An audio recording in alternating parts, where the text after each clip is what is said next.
नमस्कार दोस्तों, आपका बहुत बहुत स्वागत है हमारे YouTube चैनल हिंदी मीडियम पर। दोस्तों, आज हम लेकर आए हैं यूरोपियों का भारत में आगमन, जिसका भाग 2 लेकर आया हूं मैं।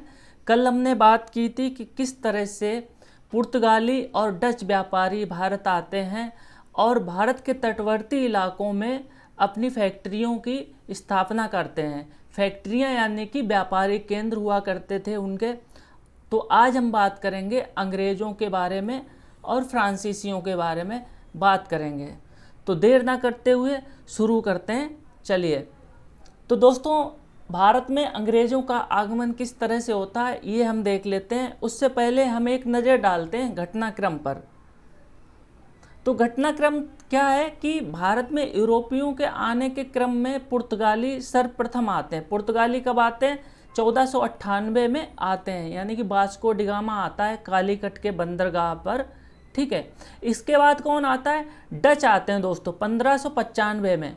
लेकिन फिर आते हैं कौन आते हैं? ब्रिटिश आते हैं 1600 में। फिर डेनिश आते हैं जो डेनमार्क के थे, और लास्ट में आते हैं फ्रांसीसी जो 1664 में आते हैं।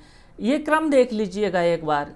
लेकिन अगर कंपनियों की स्थापना के क्रम में देखें तो पुर्तगालियों की जो कंपनी थी वो सबसे पहले बनती है। इसके बाद अंग्रेजी ईस्ट इंडिया कंपनी बनती है, ब्रिटिश ईस्ट इंडिया कंपनी।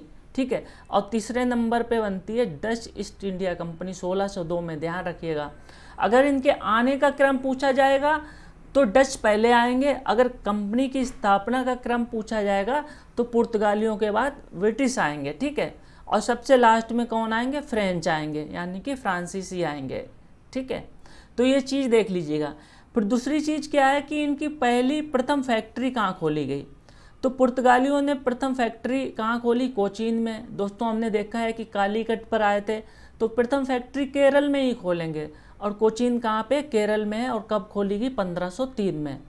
दूसरी बात करते हैं, डचों की बात कर लेते हैं।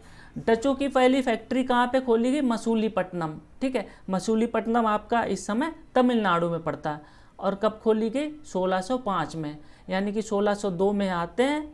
ठीक है, कंपनी की स्थापना होती है और 1605 में ये पहली फैक्ट्री यानी कि पहली व्यापारिक कोठी की स्थापना करते हैं।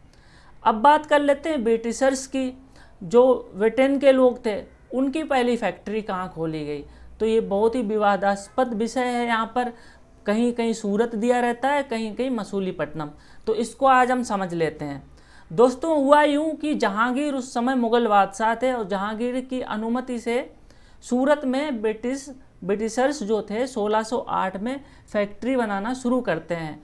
लेकिन किन्हीं मतभेदों के कारण जो आज्ञा पत्र था वो वापस ले लिया जाता है और मना कर दिया जाता है। इसके बाद क्या होता है? तब तक क्या होता है? ब्रिटिशर्स जो थे मसूलीपट्टनम में 1100 यानी कि 1611 में प्रथम फैक्ट्री स्थापित कर लेते हैं। लेकिन जो सूरत की फैक्ट्री थी वो बंद हो जाती है। तो बाद में क्या होता है? 1613 में जहांगीर दोबारा अनुमति देते हैं। तो ये सूरत की फैक्ट्री बनना तो शुरू हुई थी 1608 में, लेकिन पूर्ण रूप से बनती है 1613 में। याद रखिएगा।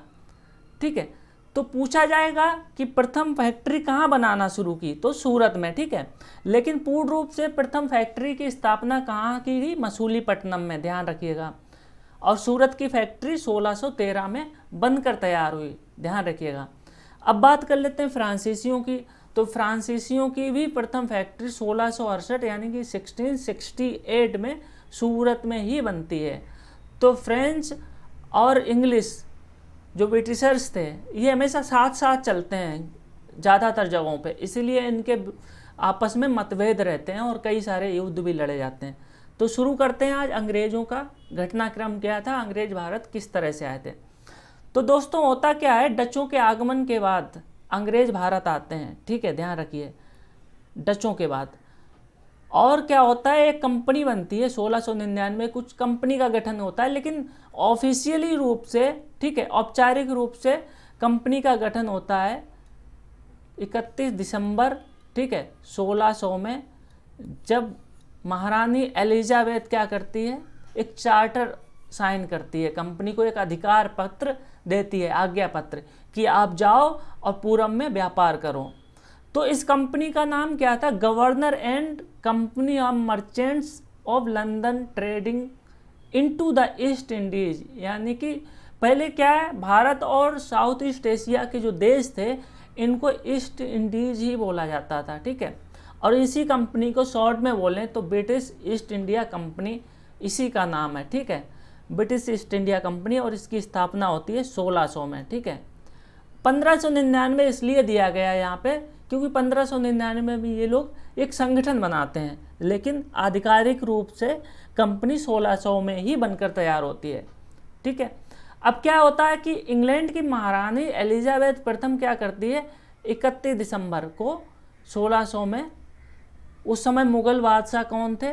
अकबर थे, ठीक है, ठीक है। 1600 में क्या करती है, एक चार्टर यानी कि आज्ञा पत्र साइन करती है। कंपनी को एक अधिकार पत्र मिल जाता है कि जाओ आप व्यापार करो। 15 वर्षों के लिए ये अधिकार यानी कि एकाधिकार प्रदान किया जाता है इंग्लैंड की महारानी के द्वारा, ठीक है। और उस समय इसके तात्कालिक उद्देश्य थे कि आप जाओ काली मिर्च और मसालों का व्यापार करो, वहाँ से लेकर आओ और यूरोप में इनको सेल करो, यानी कि यूरोप में इनको बेचो आप, ठीक है। तो बात कर लेते हैं आगे। 1608 में क्या होता है दोस्तों, अभी हमने बात की थी, विलियम हॉकिंस जाता है, ठीक है। कहाँ जाता है? जहांगीर के दरबार में जाता है आज्ञा पत्र लेने, ठीक है, कंपनी की स्थापना के लिए, यानी कि जो यहाँ पे फैक्ट्री थी उसकी स्थापना के लिए। जेम्स प्रथम उस समय वहाँ का राजा था इंग्लैंड का, उसका एक पत्र लेकर आता है, लेकिन वो पत्र अकबर के नाम पे होता है। उनको पता नहीं था कि अकबर गुजर चुके हैं, ठीक है, काफ़ी समय हो गया था, उतना कम्युनिकेशन नहीं था, ठीक है।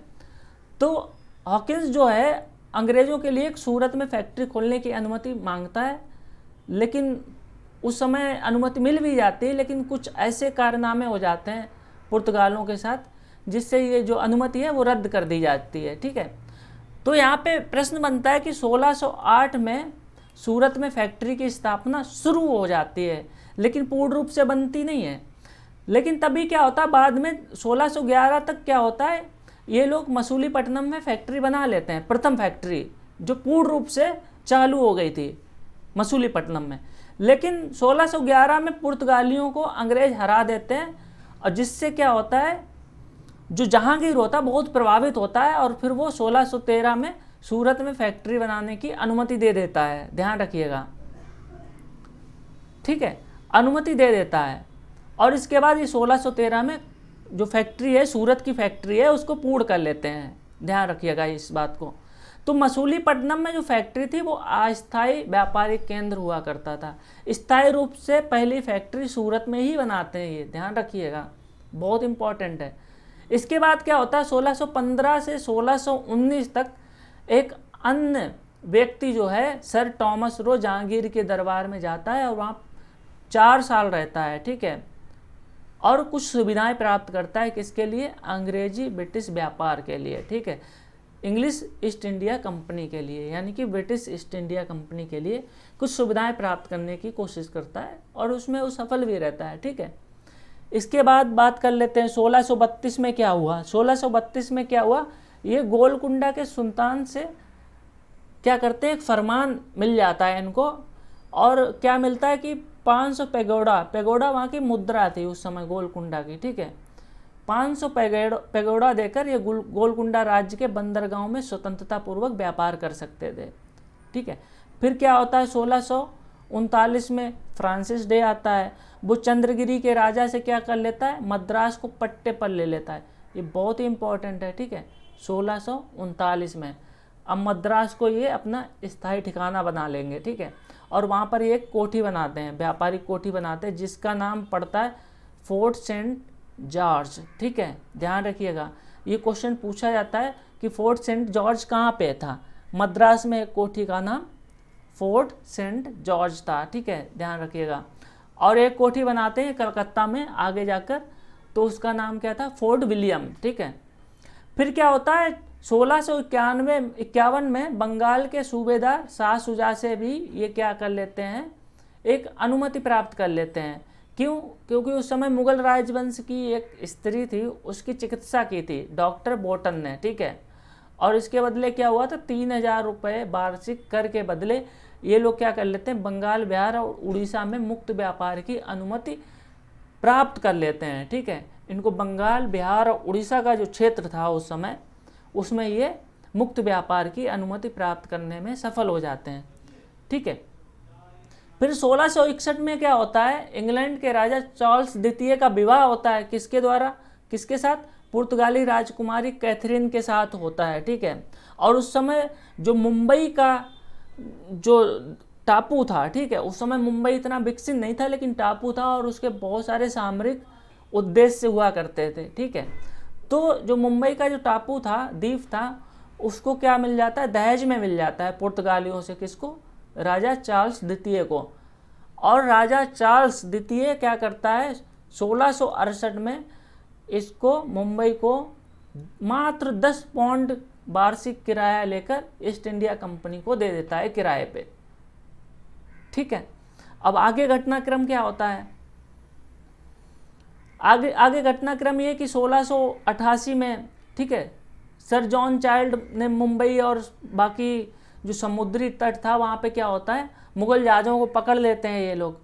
इससे क्रुद्ध होकर औरंगजेब वहाँ से उन्हें निष्कासित कर देता है। ये बहुत लंबी कहानी है वहाँ पे। ठीक है, और बाद में इनको पैरों में गिरकर औरंगजेब से माफ़ी मांगनी पड़ती है। ठीक है, इसके बाद क्या होता है, 1691 में बंगाल का सूबेदार शाइस्ता खां एक फरमान जारी करता है और ब्रिटिशर्स को पुनः सारी सुविधाएं प्राप्त हो जाते हैं। तो ये 1668 में इन्होंने बहुत बड़ा दुस्साहस करने की कोशिश की थी मुगल बादशाह के खिलाफ। ठीक है, मुगलों के ही जहाज पकड़ लिए इन लोगों ने, और बाद में इनकी इतनी हालत ख़राब हो गई, मुंबई की किलेबंदी हो जाती है, मुंबई में ये लोग मरने लगते हैं किले के अंदर, और बाद में जाकर औरंगजेब के पैरों पर गिरकर ये लोग माफ़ी मांगते हैं। ठीक है, फिर क्या आता है, 1698 में बंगाल का सूबेदार अजीम उस शान अंग्रेज़ों को क्या देता है, सूतानाती, कालिकाता और गोविंदपुर, ये 3 गांव थे, इन 3 गांवों की जमींदारी दे देता है। ठीक है, और इन तीनों गांव को मिलाकर उस समय जॉब चारनाक था, ठीक है, वो क्या करता है, कलकत्ता की स्थापना करता है, कलकत्ता की स्थापना करता है। और यहीं पर वो उस समय के सम्राट के नाम पर एक किलेबंदी करता है जिसका नाम रखा जाता है फोर्ट विलियम। ध्यान रखिएगा, तो फोर्ट विलियम कहाँ पे था दोस्तों, कलकत्ता में।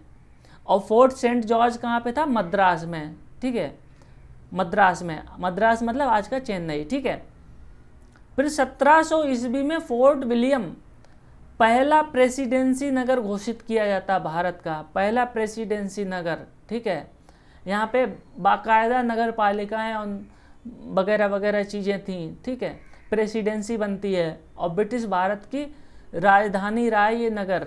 ध्यान रखिए, 1911 तक जो कलकत्ता था, ये 1911 तक ब्रिटिशर्स की राजधानी रहा, जब तक उनका कब्जा रहा। और 1911 के बाद दिल्ली को राजधानी बनाया गया। और इस प्रेसिडेंसी का पहला प्रेसिडेंट सर चार्ल्स आयर था। ध्यान रखिएगा। आगे बात कर लेते हैं 1715 में क्या होता है दोस्तों। ये डेट याद रखने की ज़रूरत नहीं है, लेकिन क्रोनोलॉजी समझने की ज़रूरत है, इसीलिए ये डेट दी गई है। तो कंपनी ने जॉन सरमन की अध्यक्षता में एक दूत मंडल भेजा मुगल दरबार में। ठीक है, 1715 में। ठीक है, तो उस समय क्या था, हैमिल्टन ने मुगल बादशाह, एक और घटना आती 1717 में। 1717 में उस समय 1717 में फर्रुखसियर मुगल बादशाह था। अब फर्रुखसियर बहुत ही गंभीर बीमारी से जूझ रहा था। तो जो चिकित्सक था हैमिल्टन, वो 1717 में उसी के दरमियान फर्रुखसियर की दर्दनाक बीमारी से इलाज करता है। ठीक है, और वो लाइलाज था। ठीक है, और बीमारी इतनी गंभीर थी कि वो सही हो जाता है। ठीक है, तो बाद में क्या होता है कि फर्रुखसियर खुश होकर कंपनी को एक शाही फरमान जारी करता है, जिसके अनुसार कंपनी को 3000 रुपये वार्षिक कर के बदले बंगाल में मुक्त व्यापार की अनुमति मिल जाती है। ठीक है, मुक्त व्यापार की अनुमति मिल जाती है। और 10,000 रुपये वार्षिक कर के बदले सूरत में जो जितना भी व्यापार था सूरत के क्षेत्र में, वहाँ भी करों से मुक्ति मिल जाती है। और साथ ही साथ मुंबई में जो ढाले गए सिक्के थे वो संपूर्ण मुगल राज में चलाने का अधिकार भी मिल जाता है। देखिए फर्रुखसियर ने कितना बड़ा फरमान जारी कर दिया। और उस समय इतिहासकार ओम्स ने इस फरमान को मैग्ना कार्टा की संज्ञा दी। किसकी संज्ञा दी? मैग्ना कार्टा की संज्ञा दी। अब ये तो हो गया अंग्रेजों का आगमन, किस तरह से घटनाक्रम रहे। बाद में क्या होता है, डेन्स आते हैं, डेनिश व्यापारी यानी कि डेनमार्क के, वो 1616 में आते हैं, तंजौर में अपनी प्रथम फैक्ट्री स्थापित कर लेते हैं और 1745 तक वो अपनी सभी फैक्ट्रियां ब्रिटिश कंपनी को बेच देते हैं और भारत से चले जाते हैं। ये ज़्यादा इम्पोर्टेंट नहीं है हमारे लिए, पुर्तगाली, डच, इंग्लिश और फ्रेंच, यही 4 महत्वपूर्ण हैं। ठीक है, अब फ्रांसीसियों की बात कर लेते हैं। तो फ्रांसीसी ईस्ट इंडिया कंपनी की स्थापना होती है 1664 में और उस समय फ्रांस का सम्राट था लुई 14वां। ठीक है, लुई 14वां था उस समय। फ्रांसीसी ईस्ट इंडिया कंपनी की स्थापना होती है और ये पूरी तरह से क्या थी, सरकारी कंपनी थी, सरकारी कंपनी होती है ये। और फ्रांसीसी प्रथम कोठी जो व्यापारिक कोठी है यानी कि फैक्ट्री है, वो 1668 ईस्वी में सूरत में स्थापित करते हैं। ठीक है, और बाद में जाके 1669 में मसूलीपट्टनम में द्वितीय व्यापारिक केंद्र खोलते हैं। देखिए सूरत में यहाँ भी अंग्रेज हैं इनके साथ और मसूलीपट्टनम यहाँ भी अंग्रेज हैं, तो ये साथ साथ रहेंगे और इसी कारण इनके बीच बहुत सारे विवाद होते हैं और बहुत सारे युद्ध भी होते हैं, लड़ाइयाँ भी होती हैं, जिनको हम अगली क्लास में पढ़ेंगे। फिर क्या होता है, 1673 में एक फ्रांसीसी बस्ती की स्थापना की जाती है जिसे नाम दिया जाता है पौंडीचेरी। ठीक है, जो आज का पुडुचेरी है उसी को पौंडीचेरी बोलते थे उस समय। और इस तरह से बंगाल में एक चंद्रनगर जगह है, वहाँ पे भी ये अधिकार करते हैं, इनको मतलब फरमान मिल जाता है, अधिकार पत्र मिल जाता है और वहाँ भी ये एक फैक्ट्री की स्थापना करते हैं। और दक्षिण भारत में माहे, कराईकल आदि में भी ये कोठियाँ खोलते हैं। अब दोस्तों ये देख लेते हैं मानचित्र से, जो आज का पुदुचेरी है वो 3 टेरिटरी को मिला के यूनियन टेरिटरी है।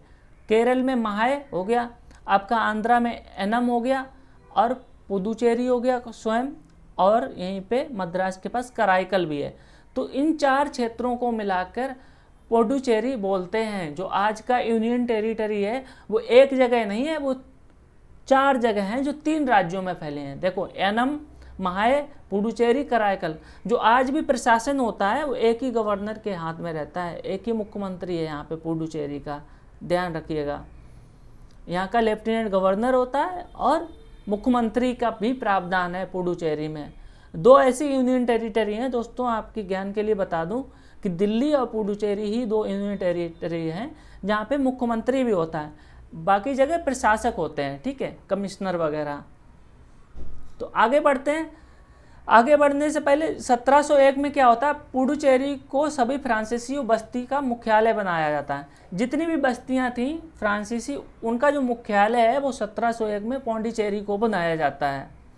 और फ्रैंको मार्टिन जो था इसका महानिदेशक बनता है।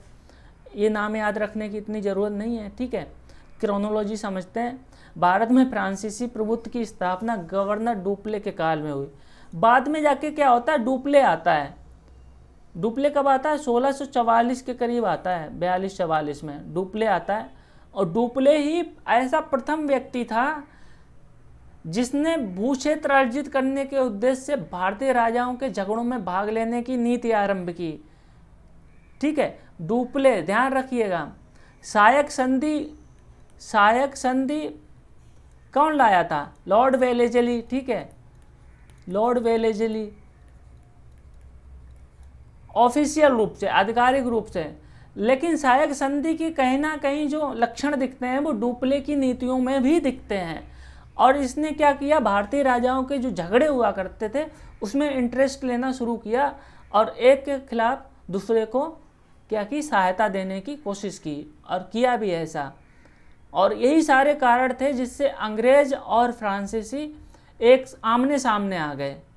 ठीक है, और इसके साथ ही कई सारे युद्ध लड़े गए जिनको कर्नाटक युद्ध बोला गया, आंग्ल कर्नाटक युद्ध बोला गया। और ये 3 युद्ध लड़े गए जिनके बारे में हम अगली क्लास में पढ़ेंगे। ठीक है, फिर आंग्ल कर्नाटक युद्ध हुए, इसमें फ्रांसीसियों की पराजय होती है तीसरे युद्ध में। 2 में तो वो टक्कर में रहते हैं, जीतते भी हैं, लेकिन तीसरे युद्ध में तब तक डुप्ले नहीं रहता है, डुप्ले को बुला लिया जाता है वापस फ्रांस में। और इसके बाद रणनीतिक रूप से फ्रांसीसी जो थे वो हार जाते हैं, और हारने के पश्चात फ्रांसीसियों का चंद्रनगर, माहे, कराईकल, एनम, पौंडीचेरी में ही शासन रह जाता है, बाकी जगह अंग्रेज़ों के अधिकार में आ जाते हैं। ठीक है, तो ये थी बात। यहाँ तक हमने देखा कि किस तरह से अंग्रेज़ भारत आए, इसके बाद फ्रांसीसी भारत आए, और उन्होंने किस तरह से यहाँ पर व्यापार के उद्देश्य से यहाँ पर व्यापारिक कोठियों की स्थापना की, और धीरे धीरे वो यहाँ के राजाओं के राजनीतिक हितों में हस्तक्षेप करने लगे। और अब जो कंपनियाँ थीं वो व्यापारिक तो कम रह गई थी, राजनीतिक ज़्यादा बन गई थी।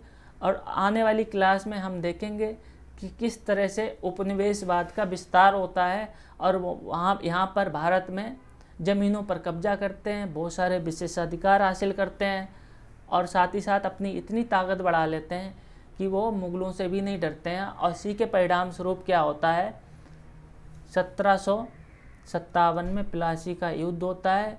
ये पहला मुकाबला था, जो सीधा मुकाबला, बड़ा मुकाबला था, जिसमें भारतीयों की हार होती है।